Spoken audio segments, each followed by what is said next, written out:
आला हजरत फाजल बरेलवी रहमतुल्लाह अलैह के छोटे साहिबजादे थे। हुजूर मुफ्ती आजम हिंद मौलाना मुस्तफ़ा रज़ा खान साहब रहमत, 1.25 करोड़ आदमी मुरीद थे और हजरत के लाखों में मुहद्दिसीन शागिर्द थे।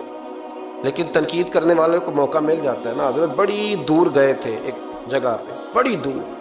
तो एक सेठ साहब कहने लगे कि मेरा बड़ा दिल करता है कि वो मेरे घर में क़याम करे, बड़ी मेरी ख्वाहिश है। चलो ठीक है, आपके घर क़याम करते हैं। हुजूर मुफ्ती आजम ना रात को उनके घर में क़याम किया।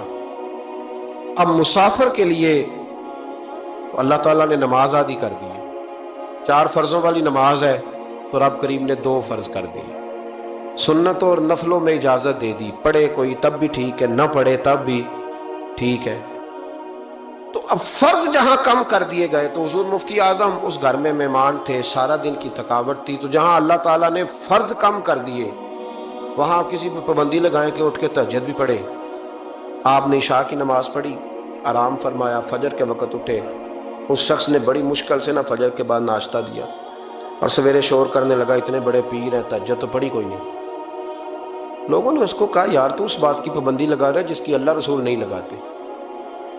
तो सफर के अंदर तो फर्द नमाज को अल्लाह ताला ने इजाजत दे दी है, तो तू नफलों की कहने लगा जी नहीं मुझे नहीं समझ आई बात। उन्होंने कहा कि तुम्हें पता है हदीस क्या है कि जिसने, अल्लाह फरमाता है, जिसने मेरे वली से दुश्मनी की मेरा उसके खिलाफ ऐलान जंग है। ये बुखारी मुस्लिम की मुस्तनद तरीन हदीस है। सिर्फ जंग नहीं, ऐलान जंग है। ऐलान 2 ही तो जुर्म है जिन पे अल्लाह ज्यादा नाराज है। एक का सूद ना छोड़ा तुमने तो मैं जंग करूंगा, और एक का मेरे वली से दुश्मनी की तो मैं तुम्हारे खिलाफ ऐलाने। वो कहने लगा जी तहज्जुद ही नहीं पढ़ी। लोगों ने बड़ा समझाया कि यार कोई बात तूने गैर शरी देखी है तो वो कर, लेकिन तू जहां बैठता है गीबत करता है, जहां बैठता है कोई गैर शरी बात देखी है तो बयान कर। हम कहने लगा जी नहीं।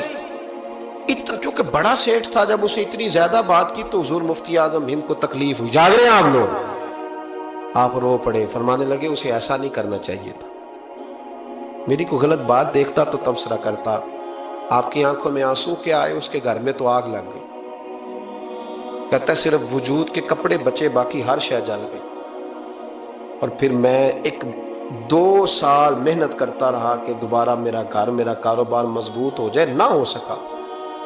फिर एक दिन तड़पा, किसी ने कहा वहां चला जा, माफी ले ले। तुझे पता है जब कोई वली का बेअदब होता है तो फिर रब उसका क्या हाल करता है। वहां चला जा, बच जाएगा। आया हुजूर मुफ्ती आजम की खिदमत में, दरवाजे पे दाखिल हुआ तो आप फरमाने लगे तूने अच्छा किया, तू आ गया और अब तुझे माफी मांगने की जरूरत नहीं, जा मैं बगैर माफी मांगे ही तुझे माफ करता हूं।